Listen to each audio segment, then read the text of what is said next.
Hello and welcome to the programme. I'm Adam Jones. I'm Chris Garrett. And this is UCA News. Coming up on the show, siblings, scouts, record shops, the wonderful world of ASMR, Easter eggs, and all then the important weather news from our weather correspondent Megan Isherwood. I always wondered what it'd be like if I had a twin. Yeah, it would be very strange. Indeed, it's one of those things in life that you do wonder about on the odd occasion. We'll see later on what it's really like. Indeed. While many kids are lucky enough to become the best of friends with their siblings, it's common for brothers and sisters to fight. It's also common for them to swing back and forth between adoring and detesting one another. Anila Barley reports.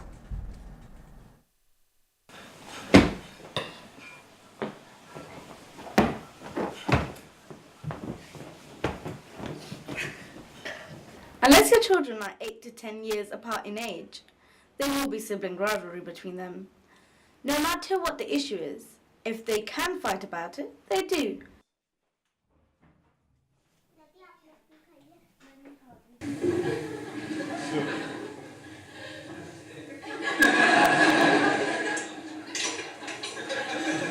There, now we won't be wasting water. Of course we won't. There's no room for water.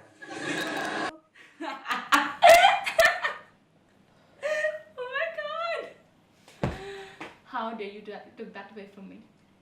Because I'm older than you, I can. It is not fair. Because I came here first. First come, first served. It is what it is. 82% of kids live with a sibling. For those of us who have brothers or sisters, our relationships with them will likely be the longest of our life.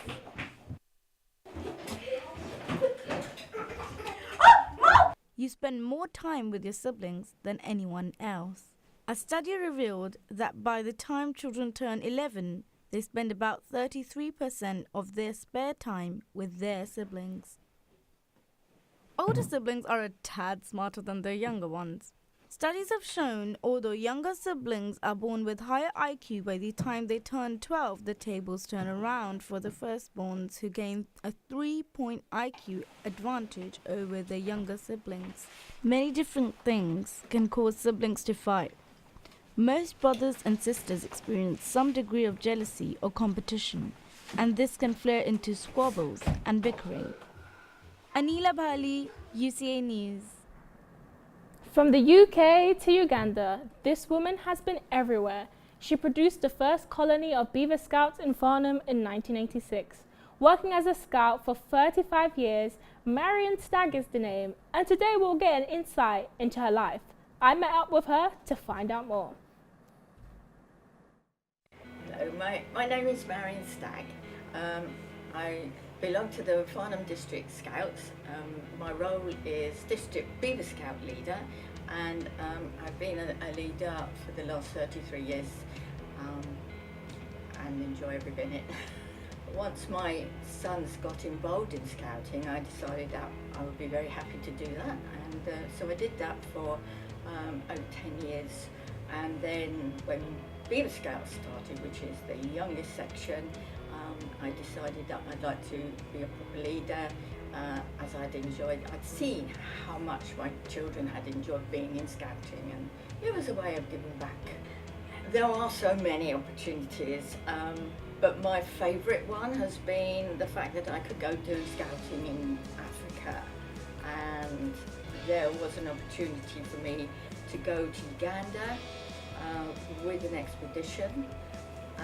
That started because UK Scout Association decided that they wanted to do a project in Africa, so they got involved with Uganda Scout Association and UNICEF, and they put together a program of educating people in Africa about AIDS and in the immunisation program. Training is wonderful.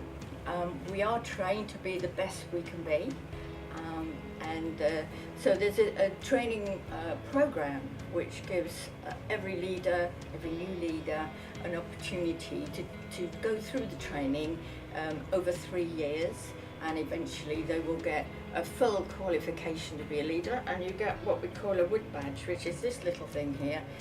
This is beads that Baden-Powell in the early days when he started scouting decided he'd like to give his people who were running scouting something to identify that they'd done a lot of training and were the best they could be. With large chain stores resulting in the closure of several independent businesses, the 101 Collectors Record Store has bucked the trend, surviving despite being surrounded by large companies on the high street.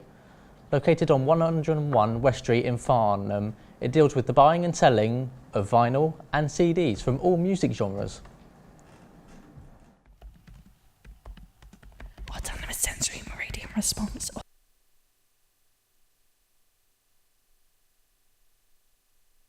The 101 Collectors Record Store in Farnham is one of a kind. Establishing itself as a company in 1991, it has survived where other independent stores have collapsed. I went to meet the man who runs this record shop, Andy Hubbard, to find out the secret to his success. You try and be different, you try and give a service that people like, you try and be friendly with customers so that they make a conscious decision to support you and your business rather than just go anywhere else. It's if I could explain it, I would. The long-awaited regeneration of Farnham is finally taking place, after a contract between Waverley Borough Council and building company Crest Nicholson was agreed last year. Andy is neither optimistic or pessimistic about the prospects of his store when the redevelopment is complete.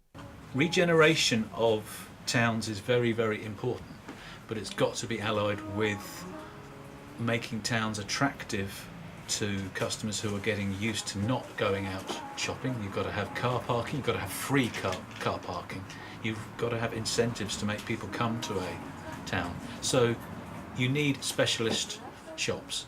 If East Street's just full of all the chain shops that you can get anywhere, it won't, attract people. You need to get independents in, interesting, quirky, different shops, and then people will come, because identikit towns are everywhere, so you've got to do something different. Other small independent businesses should take inspiration from Andy, who has persisted with selling records and vinyl, whilst using social media to build up a rapport with his customers. There is the argument that indie stores should be valued more. They play a big part in shaping a town's identity. Adam Jones, UCA News. For more information about the store and its social media pages, visit www.101collectorsrecords.co.uk. Soap cutting videos, tapping on a keyboard, and whispering are some of the videos used by Generation X to sleep and relax. It's become such a trend that it now has its own name, ASMR. But do the students of UCA know what it is?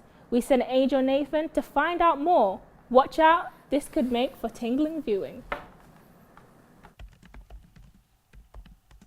Autonomous sensory meridian response, also known as ASMR, is an experience associated by a statically tingling feeling starting down the back of your head, travelling down your body. This sensation is caused by a variety of audio and visual stimulations. Whispering, soap cutting, and crinkling packets are among the most popular in the 98,400,000 videos on YouTube. But do the students of UCA know what it is? ASMR is noises that give you tingles or pleasure. Sometimes you don't want to listen to a video which is all like in your face, and when they're just like whispering into a mic, you're like, nice and calming. I know it's videos that people post online, and it's highly sensitive microphones and them whispering to them. Open any Instagram finding feed or YouTube suggestions, and you'll find plenty of soap cutting videos, which can be one of the strongest ASMR triggers. No wonder 18 to 25-year-olds are amongst the highest viewers of ASMR videos. But why do we enjoy them so much? We spoke to Chelsea Smart to find out more. I came across ASMR on YouTube. I was bored. My responses usually I get like this weird little tingly feeling, and it makes me like really relaxed. I kind of forget about everything and I can just focus on like the video. The stigma, like I say, I've seen various videos and there's a lot of weird videos out there that do give it a bad reputation, and I think that's what a lot of people focus on. That's what a lot of people do. They don't look at the relaxing, comforting side of it. of it. They just stick to the stigma of it being weird, creepy, sexual, and I think that's a big issue when it comes to ASMR. When talking to Donna Hanston, the Student Wellbeing Operational Manager at UCA Farnham, she said, "I touched on this area while studying my psychology degree. I haven't discussed it further, and interestingly, when doing wellbeing sessions and talking about self-help apps or anxiety, panic attacks, etc., no students have mentioned using ASMR videos. Could this possibly be because of the stigma surrounding them?" Angel Nathan, UCA News.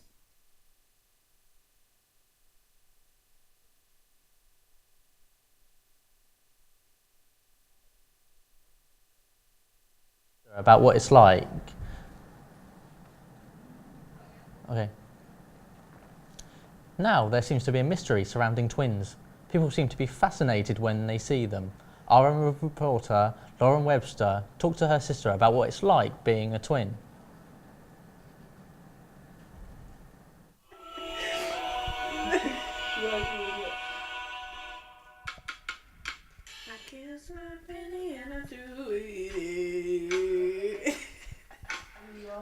I'm Georgia Webster. What do you do? I am a student at ACM, currently studying vocal performance. What is it like being the twin sister to the best person ever?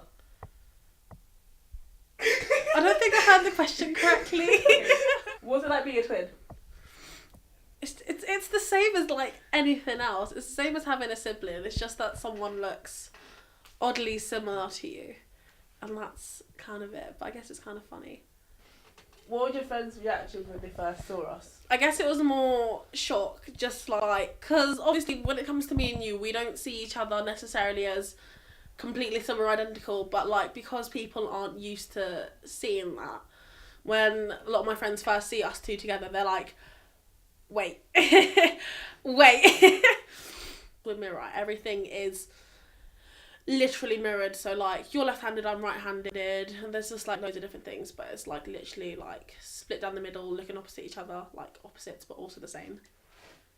Would you say we're similar at all? Yeah, I would say we've got a lot of similar traits to us.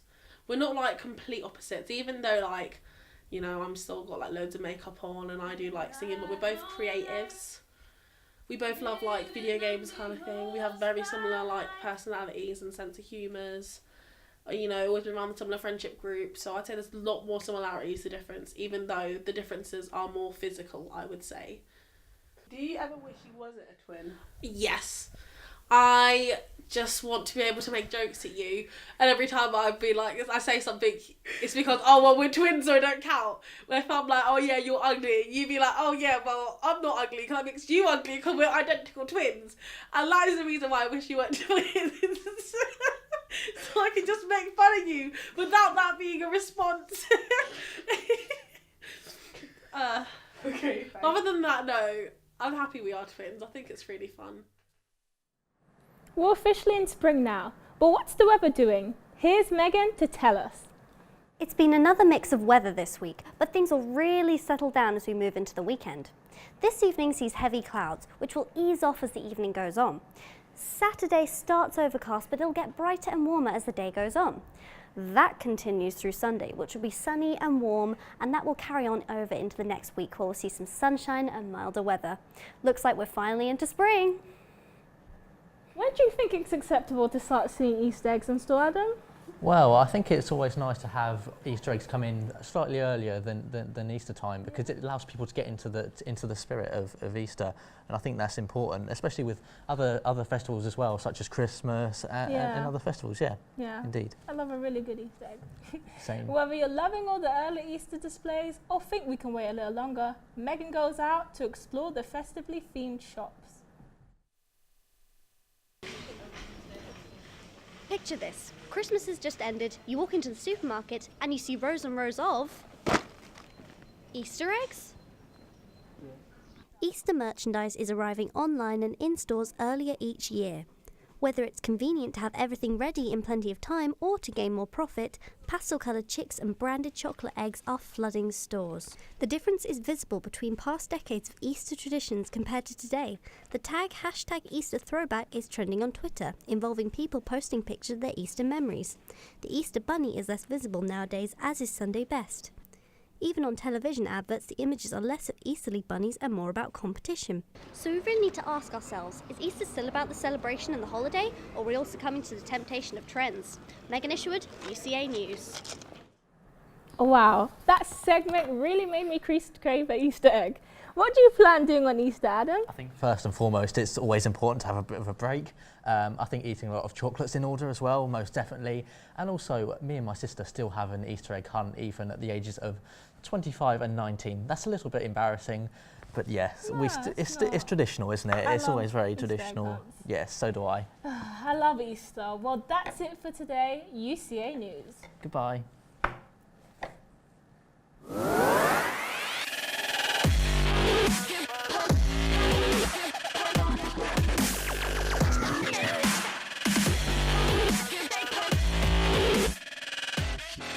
Thank you.